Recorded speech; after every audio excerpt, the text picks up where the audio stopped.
بسم الله الرحمن الرحيم، والصلاة والسلام على أشرف المرسلين سيدنا محمد صلى الله عليه وسلم.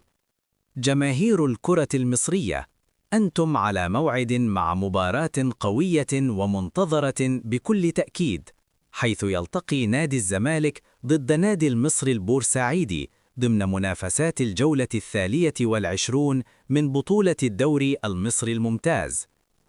موعد المباراة يوم الجمعة 3 إبريل الساعة 5 مساء بتوقيت القاهرة. باقي المواعيد: 6 مساء بتوقيت مكة المكرمة، 7 مساء بتوقيت الإمارات.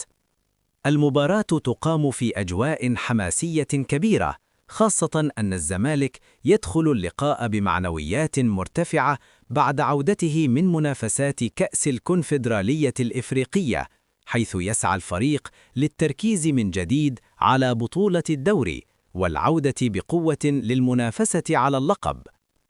الزمالك يدرك جيداً أن كل نقطة في هذه المرحلة مهمة جداً، لذلك سيقاتل من أجل تحقيق الفوز وإسعاد جماهيره، بينما لن يكون المصري خصماً سهلاً، حيث يمتلك فريقاً منظماً وقادراً على تحقيق المفاجآت.